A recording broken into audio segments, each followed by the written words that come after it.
Hello student, welcome back to my YouTube channel. मैं प्रहलाद वर्मा आपका अपनी ब्रेन अप क्लासेस में हार्दिक स्वागत करता हूं। चलिए, हम लोगों ने आज एक सिलेबस लेके आए हैं यूपी बोर्ड के लिए, और ये सिलेबस बहुत ही इंटरेस्टिंग रहने वाला है। आप लोगों को बहुत कुछ मिलने वाला है इस सिलेबस में। तो जल्दी से जुड़ जाइए हमारे यूट्यूब चैनल के साथ, और बिल्कुल बेसिक से स्टार्ट करेंगे हम फिजिक्स को। चैप्टर आपका फर्स्ट है वैद्युत क्षेत्र, वैद्युत आवेश तथा क्षेत्र। ठीक है, बिल्कुल आप बिल्कुल शुरू से पढ़ने वाले हैं। देखिए, इससे पहले हम सीबीएसई बोर्ड का आपका सिलेबस ऑलरेडी क्या कर चुके हैं, स्टार्ट कर चुके हैं, और उसको हम कंटिन्यू चला रहे हैं। लेकिन हमने सोचा यूपी बोर्ड का सिलेबस अलग से कराया जाए, यूपी बोर्ड वाले बच्चों को अलग से पढ़ाया जाए। तो उसी को ध्यान में रखते हुए एक नया बैच लॉन्च किया यूपी बोर्ड के लिए। तो ये स्पेशल बैच यूपी बोर्ड वाले बच्चों के लिए रहने वाला है। तो आप जुड़ जाइए हमारे यूट्यूब चैनल से। चलिए, बिना देरी किए हुए हम स्टार्ट करते हैं। चलिए, सबसे पहले तो हम सिलेबस को ही देख लेते हैं। जो 12th क्लास का जो सिलेबस है उसी को हम क्या करते हैं, एक बार देख लेते हैं। देखिए, आपका जो 12th क्लास का सिलेबस है वो आपकी स्क्रीन पे लिखा हुआ है, आपकी स्क्रीन पे लिखा हुआ है। ठीक है, आपकी स्क्रीन पे लिखा हुआ है। देखिए क्या है आपके फर्स्ट यूनिट में। देखिए, आपका सबसे पहला यूनिट है वैद्युत स्थितिकी, यानी स्थिर वैद्युत की आपका फर्स्ट यूनिट है। और इस यूनिट में हम दो चैप्टर पढ़ेंगे, और फर्स्ट चैप्टर बड़ा ही इंटरेस्टिंग रहने वाला है, और चैप्टर का नाम है वैद्युत आवेश तथा क्षेत्र। ठीक है, बहुत ही इंटरेस्टिंग। आपको ये सोचिए, आपने 11th क्लास में फिजिक्स पढ़ी हुई है, वैसा ही उससे ज़्यादा इंटरेस्टिंग फिनोमिनाएं मिलेंगी यहाँ पर देखने के लिए। ये देखिए, सारी फिनोमिनाएं आपकी मैक्रोस्कोपिक लेवल पे आप देख के आए थे कहाँ पर, 11th क्लास में। लेकिन आपको 12th क्लास में क्या मिलने वाला है, आपको माइक्रोस्कोपिक लेवल पर फिनोमिना मिलेंगी, और उन माइक्रोस्कोपिक लेवल पे फिनोमिनाओं को कैसे अंडरस्टैंड किया जाता है, तो ये सब हम क्या सीखेंगे, फर्स्ट चैप्टर में आपका सिखाएंगे। तो आपका फर्स्ट चैप्टर जो रहने वाला है बिल्कुल बेस बनेगा आपका फिजिक्स का, और यहीं से आपकी फिजिक्स की शुरुआत होती है। तो आप बड़े एकदम मोटिवेशन वे में पेन और कॉपी लेकर के बैठिएगा, साथ ही साथ आप नोट्स भी बनाते जाएंगे। ठीक है, तो फर्स्ट चैप्टर है हमारा वैद्युत आवेश। तो फर्स्ट चैप्टर का नाम है वैद्युत आवेश, वैद्युत आवेश तथा क्षेत्र। तो इस चैप्टर को हम पढ़ेंगे फर्स्ट वाले को, जिसका नाम है वैद्युत आवेश, वैद्युत आवेश, आवेश तथा क्षेत्र। ठीक है, तो इस चैप्टर को हम पढ़ेंगे। तो ये तो आपका फर्स्ट चैप्टर है। देखिए, सेकंड चैप्टर है आपका, जिसको हम स्टार्ट करेंगे इसके बाद, स्थिर वैद्युत विभव तथा धारिता। आपका बिल्कुल हिंदी में रहने वाला सिलेबस है आपका। चूंकि मैं सीबीएसई बोर्ड के बच्चों को पढ़ाता था, तो उसमें क्या होता था, मिक्सिंग करना, मतलब यूपी बोर्ड वाले बच्चों को बड़ा ही दिक्कत हुआ करती थी। मतलब इंग्लिश के नाम से तो बिल्कुल गोल हो जाते थे। तो उसी को ध्यान में रखते हुए मैंने आपको प्योर हिंदी में स्टार्ट करने का कोशिश किया है। चलिए, तो आपका इसके बाद हमारा जो सेकंड यूनिट रहेगा, इसमें हमारे 4 चैप्टर रहने वाले हैं, जिसमें हमारा फर्स्ट रहेगा वैद्युत धारा, दूसरा रहेगा गतिमान आवेश तथा चुंबकत्व।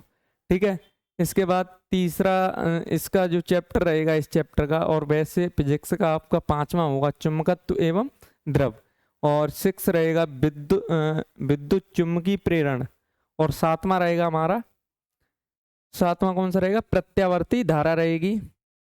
उसके बाद भाग 3 स्टार्ट होगा। भाग 3 में हम क्या देखेंगे, विद्युत चुम्बकीय तरंगें देखेंगे, और विद्युत चुम्बकीय तरंगें एवं प्रकाश की। तो विद्युत चुम्बकीय तरंगों में आपका विद्युत चुम्बकीय तरंगें रहेंगी, और प्रकाश की में हम 2 यूनिट पढ़ाएंगे आपको।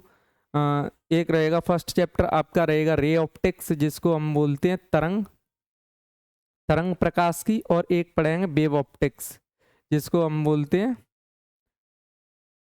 ठीक है, आपका किरण प्रकाश की और तरंग प्रकाश की।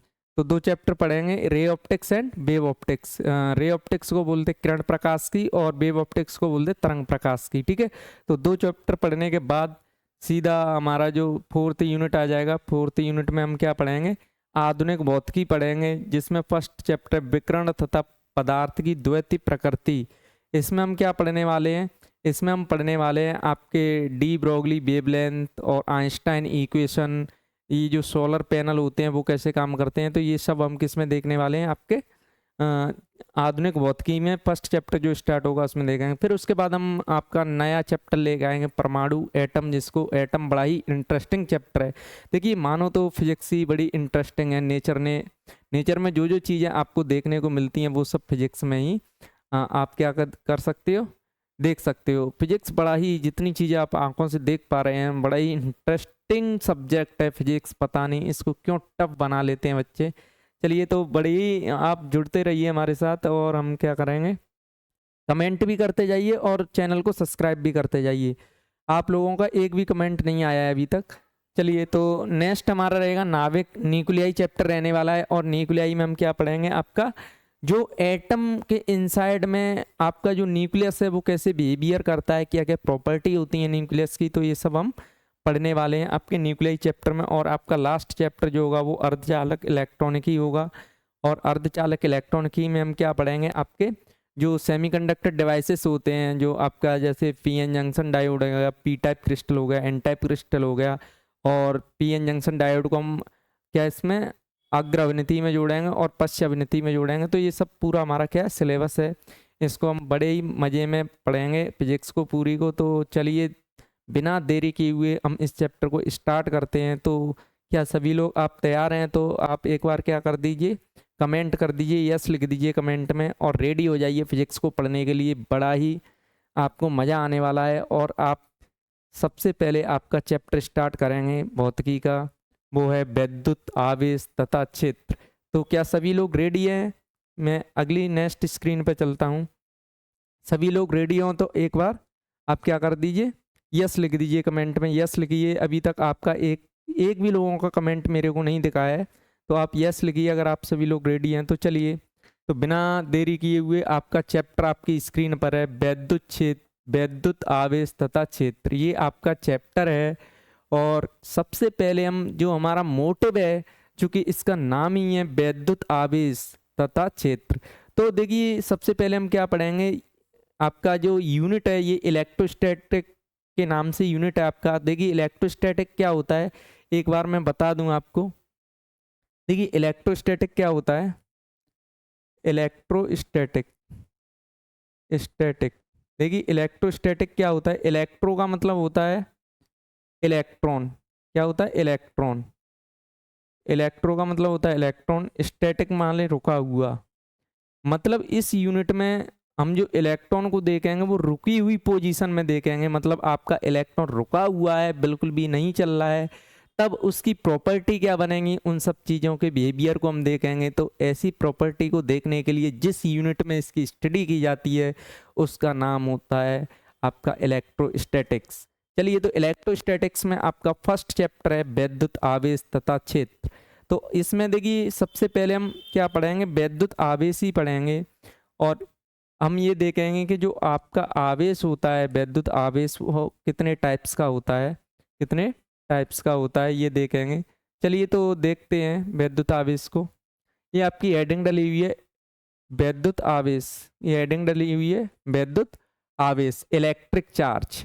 तो देखिए इलेक्ट्रिक चार्ज क्या होता है, जैसे किसी पदार्थ का एक भौतिक गुण होता है ये जो आपका वैद्युत आवेश है वो किसी पदार्थ का गुण होता है जो क्या कर सकता है, अन्य आवेशित वस्तु को वैद्युत आकर्षण बल से, जो दूसरी आवेशित वस्तु होगी उसको वैद्युत आकर्षण बल से अपनी ओर खींच सकता है, या एक वैद्युत आवेश बल का क्या कर सकता है, अनुभव कर सकता है। यानी वैद्युत आवेश किसी वस्तु का वह गुण होता है जिसके कारण वह किसी अन्य आवेशित वस्तु पर क्या लगा सकता है, बल लगा सकता है। देखिए आपने 11th क्लास में क्या पढ़ा हुआ है, आपने 11th क्लास में क्या पढ़ा हुआ है, आपने 11th क्लास में पढ़ा हुआ था, आपने 11th क्लास में पढ़ा हुआ था जहां द्रव्यमान होता है, यहाँ क्या होता है, द्रव्यमान होता है, वहां आप एक फोर्स का जिक्र करते थे और वो होता था गुरुत्वाकर्षण बल, गुरुत्वाकर्षण बल, गुरुत्वाकर्षण बल।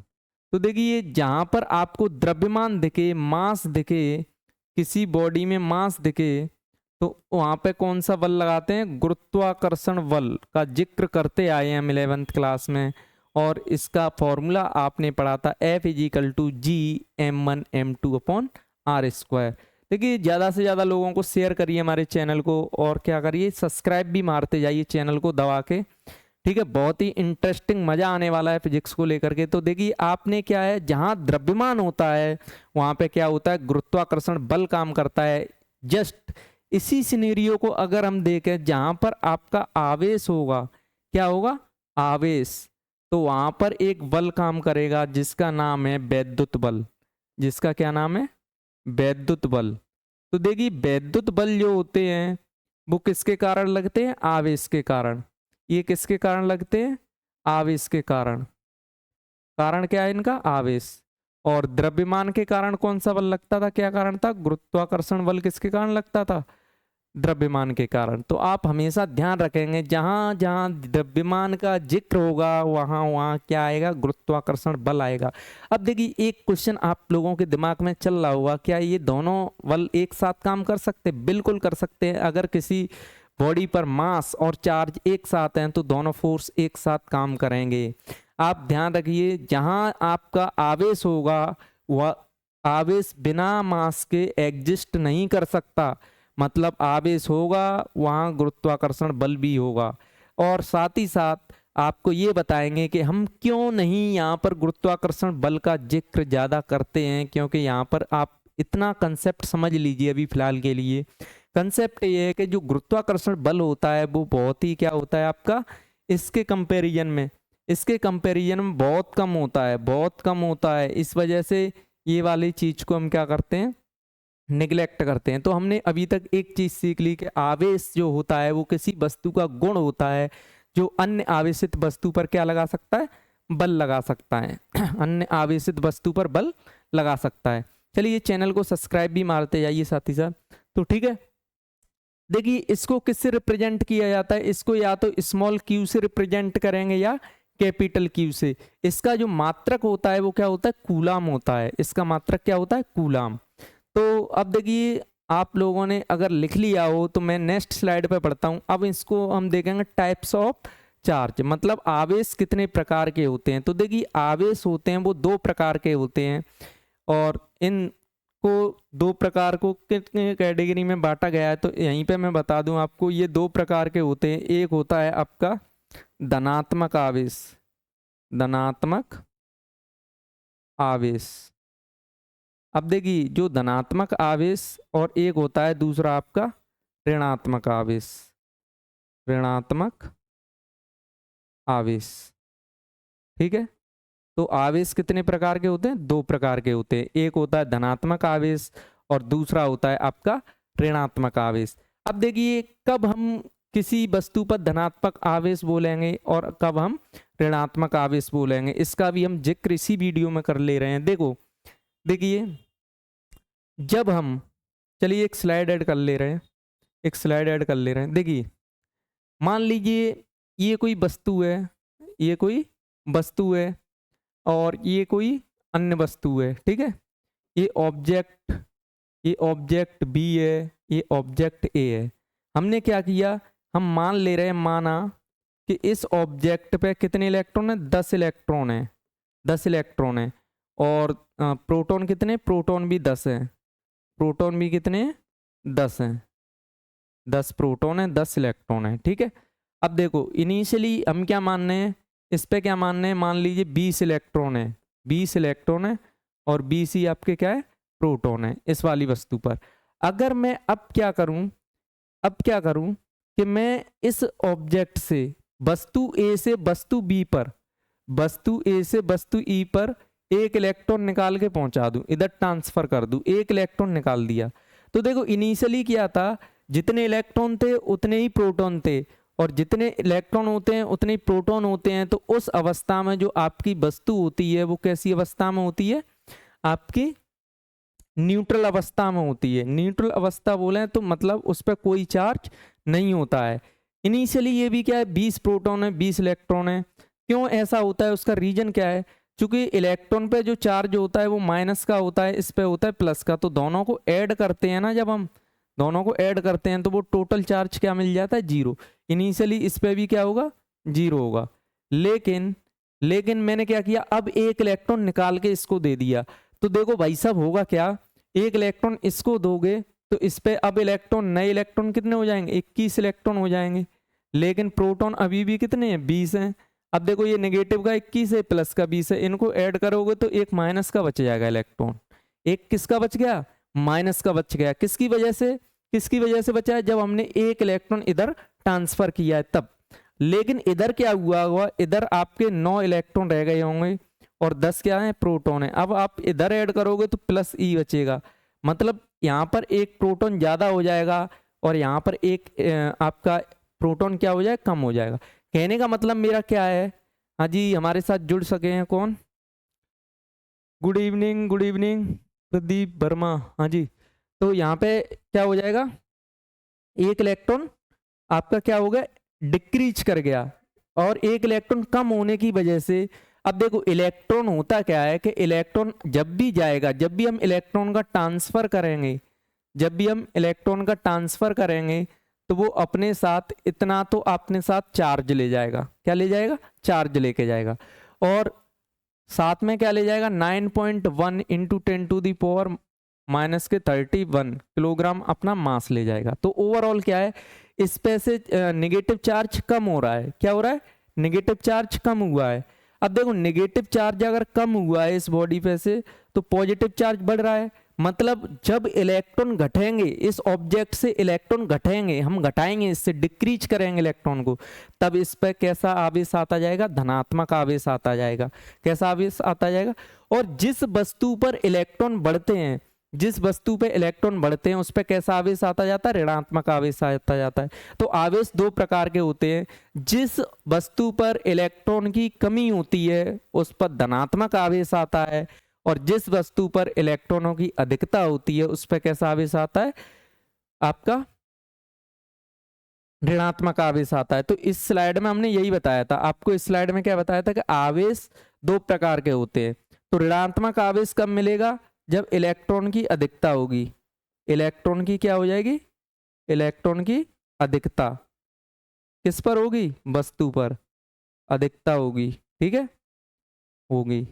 और धनात्मक आवेश कब होगा, जब इलेक्ट्रॉन की क्या होगी, इलेक्ट्रॉन की कमी होगी, कमी होगी, ठीक है।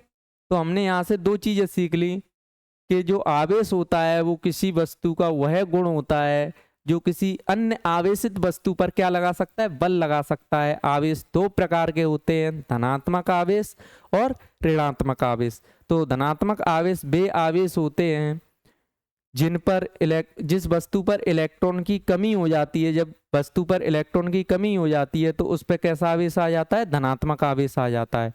और जो इस वस्तु पर इलेक्ट्रॉन की अधिकता होती है उस पर कैसा आवेश आता है, ऋणात्मक आवेश आता है, ठीक है। तो ये आवेश और आवेश के प्रकार हमने फिनिश कर लिए हैं। चलिए नेक्स्ट स्लाइड की तरफ चलते हैं, नेक्स्ट स्लाइड की तरफ चलते हैं। चलिए नेक्स्ट स्लाइड आपके सामने है। तो देखिए थर्ड पॉइंट है आवेश के मूलभूत गुण। मतलब अब हम आवेश के क्या देखेंगे, गुण देखेंगे। तो देखिए आवेश के जो गुण होते हैं उनको हम क्या करेंगे,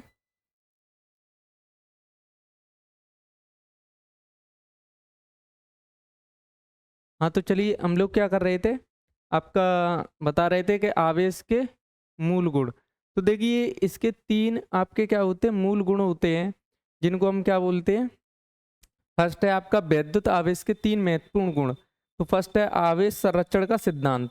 तो पहला गुण कौन सा है, आवेश क्या होता है, संरक्षित रहता है। संरक्षित का मतलब क्या है, संरक्षित का मतलब होता है कि आवेश को ना तो उत्पन्न कर सकते हो आप और ना ही आप उसको खत्म कर सकते हो। मतलब आवेश को ना तो नष्ट किया जा सकता है और ना ही आपका खत्म किया जा सकता है, ठीक है। तो ये आवेश का क्या है, आपका गुण है। आवेश का क्या है, गुण है। तो देखिए इसको कैसे लिखा जा सकता है, इसको कैसे लिखा जा सकता है कि देखिए जो आपका इनिशियल आवेश होगा, इनिशियल आवेश होगा वही आपका क्या होगा, फाइनल आवेश होगा, फाइनल आवेश होगा। मतलब कहने का मतलब ये है कि ना तो किसी वस्तु के आवेश को आप नष्ट कर सकते हो, ना ही उत्पन्न कर सकते हो, बल्कि इसे एक वस्तु से दूसरी वस्तु पर ट्रांसफर किया जा सकता है। मतलब आवेश को आप एक वस्तु से दूसरी वस्तु पे दे तो सकते हो, दे तो सकते हो। आवेश जैसे किसी वस्तु पर 10 कूलम का आवेश था, 10 कूलम का आवेश था, तो इसे ट्रांसफर किया जा सकता है। लेकिन आप सोचोगे इसे खत्म कर दें तो खत्म नहीं किया जा सकता। लेकिन ये आइसोलेटेड सिस्टम के लिए वैलिड है। आइसोलेटेड का मतलब क्या है? ऐसा सिस्टम जो क्या हो, अपने सराउंडिंग से क्या हो, थोड़ा अलग रखा हो, ऐसे आइसोलेटेड सिस्टम की बात कर रहे हैं हम, ठीक है। तो देखिए दूसरा क्या है, दूसरा क्या है, आवेश का क्वांटीकरण का सिद्धांत। आवेश के क्वांटीकरण का सिद्धांत। क्वांटीकरण का मतलब क्या होता है कि जो आपका आवेश होता है वो आपके जो इलेक्ट्रॉन होता है उसके पूर्ण गुणज में होता है। पूर्ण गुणज का मतलब क्या है? आपका आवेश हमेशा ऐसे मिलेगा 1e 2e 3e 4e, आपको कभी भी ऐसे नहीं मिलेगा 3/4e। इस तरीके से आवेश पॉसिबल नहीं होता है। तो इसको बोलते हैं आवेश का क्वांटीकरण का सिद्धांत। तो देखिए इसको आपका बताया गया है आवेश के क्वांटीकरण सिद्धांत में, किसी वस्तु पर कुल आवेश हमेशा मूल आवेश का क्या होता है? गुणज होता है। इसका फॉर्मूला क्या होता है?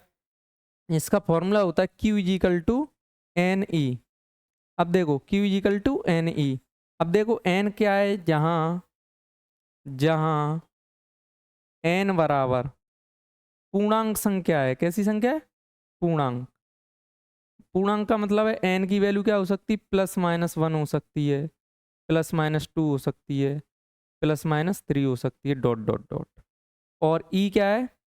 E है आपका इलेक्ट्रॉन पर आवेश। E बराबर क्या है? इलेक्ट्रॉन पर आवेश। किस पर आवेश है? इलेक्ट्रॉन पर। और आपका Q क्या है? वस्तु पर आवेश। Q को क्या बोलते हैं? वस्तु पर आवेश। तो Q को बोलते हैं वस्तु पर कितना आवेश है, वो उससे दिखाएंगे हम Q से। और N क्या है? Number of electrons. लेकिन नंबर ऑफ इलेक्ट्रॉन्स आपके क्या होंगे? पूर्ण गुणज में होंगे, ठीक है। ठीक है, तो अब क्या है, नेक्स्ट स्लाइड पे चलते हैं। तो ये आवेश के मूल गुण में फर्स्ट है, हमने ना तो आवेश को उत्पन्न किया जा सकता है और ना ही नष्ट किया जा सकता है, ना ही नष्ट किया जा सकता है, ठीक है। तो चलिए नेक्स्ट स्लाइड पे चलते हैं। नेक्स्ट स्लाइड पे क्या बोला गया है? आवेश की योगात्मकता। मतलब आवेश जो होता है वो एडिटिव होता है। एडिटिव का मतलब होता है एल्जेब्रिक सम, मतलब बीजगणितीय योग होता है। यानी नेक्स्ट जो प्रॉपर्टी, किसी आवेश का कुल आवेश उसके सभी आवेशों का, मतलब आप Q टोटल निकालोगे, Q टोटल निकालोगे तो जितना भी आवेश है उसको आप क्या कर देंगे? बीजगणितीय योग कर देंगे। मतलब जैसे आप संख्याओं को जोड़ते हैं वैसे ही इसको जोड़ देंगे, प्लस डॉट डॉट। जितना भी आवेश होगा आप सबको क्या कर लोगे? ऐड कर लोगे। तो ये थर्ड प्रॉपर्टी है। क्या है? Third property.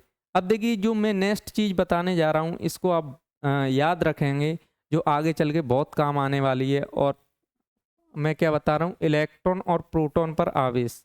तो वैसे तो मैं प्रीवियस स्लाइड में बता चुका हूँ, प्रीवियस स्लाइड में बता चुका हूँ। देखिए जो, अब देखो सबसे पहले बात करते हैं इलेक्ट्रॉन पर आवेश। इलेक्ट्रॉन पर आवेश। देखिए इलेक्ट्रॉन पे जो आवेश होता है ना, इसे Q से दिखाते हैं। ये होता है -1.6 × 10⁻⁻⁻19 कूलाम, ठीक है। ये तो आवेश हो गया। अब देखिए बात करें प्रोटॉन पे आवेश। प्रोटॉन के आवेश की बात करें, प्रोटॉन पर आवेश कितना होता है? प्रोटॉन पे आवेश कितना होता है? इसको भी आप Q से दिखाएंगे, लेकिन ये होता है प्लस के 1.6 × 10⁻⁻19 कूलाम।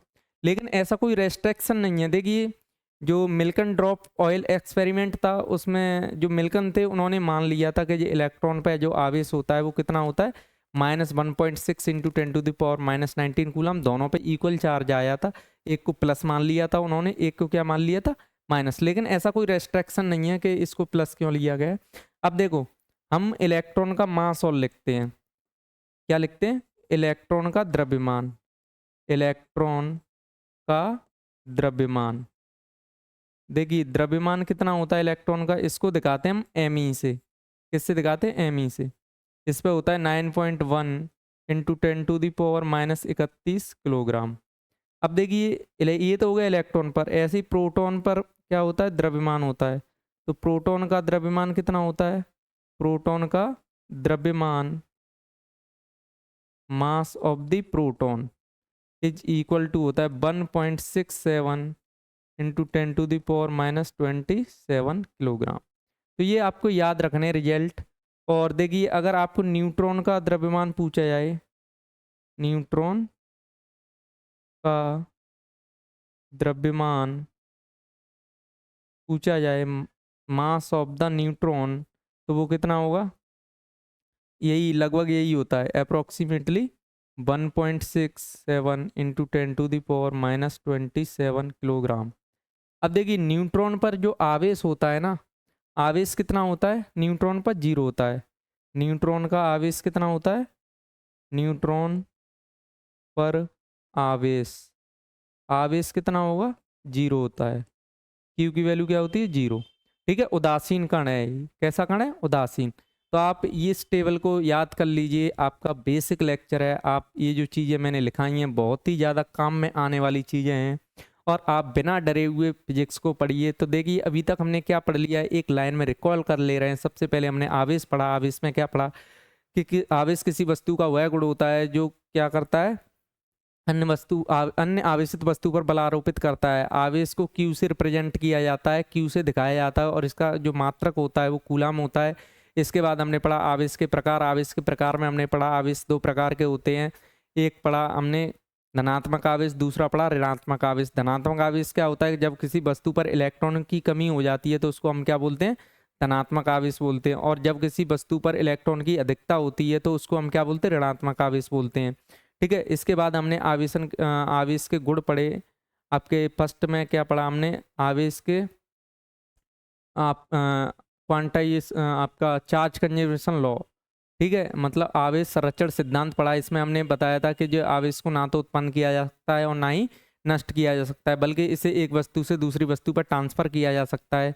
उसके बाद हमने आवेश के क्वांटीकरण का सिद्धांत पढ़ा। इसमें हमने क्या पढ़ा है, इसमें हमने ये देखा कि जो किसी वस्तु कोई भी किसी वस्तु पर जो चार्ज होता है वो हमेशा एलिमेंट्री चार्ज के पूर्ण गुणज में होता है। मतलब जो आपका बेसिक चार्ज होता है, जो इलेक्ट्रॉन पे चार्ज होता है, उसके पूर्ण गुणांक में होगा।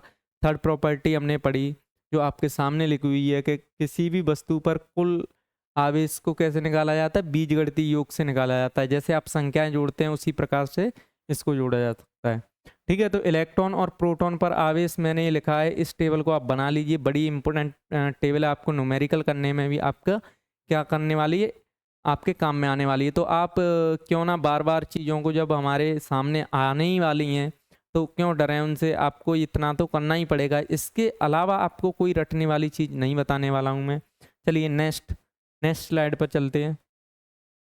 तो देखिए आवेश किसी वस्तु को आवेशित करने की कितनी विधियां हैं, मतलब हम किसी वस्तु को कैसे आवेशित कर सकते हैं। तो देखिए आवेशन मेथड ऑफ चार्ज, फर्स्ट है आपका घर्षण। देखिए घर्षण में क्या करते हैं, दो वस्तुओं को क्या करते हैं, रगड़ते हैं। इसका एग्जाम्पल आपने क्या देखा था, आप अपने जब स्कूल में आते थे तो आप सर से इस तरीके से रगड़ते थे और छोटे छोटे टुकड़े डाल लिया करते थे, तो उसमें क्या होता था, आवेश आ जाता था, जिससे वो टुकड़े क्या होते थे, ऊपर की तरफ उठाते थे। तो ये फर्स्ट हमारा आवेश है आपका। फर्स्ट आवेश हम कैसे आवेशित कैसे कर सकते हैं, घर्षण द्वारा। देखिए यहाँ पर क्या है, आपकी एक कांच की छड़ है और एक रेशम का कपड़ा है। एक कांच की छड़ है, एक रेशम का टुकड़ा है। जब हमने इनको रब्ड किया, रगड़ा, तो क्या हुआ, रगड़ने के बाद जो कांच की छड़ थी उस पर कैसा चार्ज आ गया, प्लस चार्ज आ गया। और रेशम का कपड़ा था उस पर कैसा आ गया, नेगेटिव चार्ज आ गया। कैसा चार्ज आ गया, नेगेटिव। ठीक है, तो दूसरा मेथड है हमारे पास चालन आवेशन द्वारा। अब देखिए कंडक्शन मेथड में क्या होता है कि एक आपकी चार्ज वस्तु होती है, एक पे चार्ज होता है पहले से ही और दूसरी वस्तु पे चार्ज नहीं होता है। जब इनको आपस में संपर्क में लाया जाता है, संपर्क में लाया जाता है तो क्या हो जाता है, उन दोनों वस्तुओं पर आवेश आ जाता है। अब देखिए आवेश आता कैसे है, अगर इस वस्तु पे मान लो नेगेटिव है तो इस पे भी कैसा आएगा, नेगेटिव ही आएगा। तो यहाँ पे दो ऑब्जेक्ट दिखाई गई हैं, दोनों पे नेगेटिव है। अगर इस पे मान लीजिए पॉजिटिव होता तो इस पे भी कैसा आता, पॉजिटिव आता। तो दो मेथड हैं। थर्ड आपका मेथड कौन सा है, थर्ड मेथड है आपका प्रेरण द्वारा। मतलब प्रेरण द्वारा मेथड में हम क्या करते हैं, प्रेरण वाले मेथड में क्या करते हैं कि देखिए आपने देखा होगा कि किसी जब कोई कुछ कहता है तो कुछ लोग क्या करते हैं उससे प्रेरित होकर के उस जैसे ही काम करने लगते हैं। ऐसे ही यहाँ पर होता है कि जब किसी वस्तु पर चार्ज होता है, किसी वस्तु पर चार्ज होता है, अगर उसके निकट हमने कोई वस्तु लेके आए तो वो क्या करती है, वो भी आवेशित हो जाती है। तो ये आवेशन 3 प्रकार से किया जा सकता है। पहला आपका घर्षण द्वारा, दूसरा होता है चालन द्वारा, तीसरा होता है प्रेरणा। मतलब एक किसी चीज़ की प्रेरणा लेकर के कोई वस्तु को चार्ज किया जाए। तो ये आपका क्या था, आज का बेसिक लेक्चर था। चलिए तो आज के लेक्चर को हम यहीं समाप्त करते हैं, और जो नेक्स्ट लेक्चर हम लेके आएंगे आपका कूलॉम्स लॉ लेके आएंगे। तब तक के लिए स्वस्थ रहिए, मस्त रहिए, और हमारे चैनल को लाइक और सब्सक्राइब कर लीजिए, शेयर भी कर दीजिए। Thank you.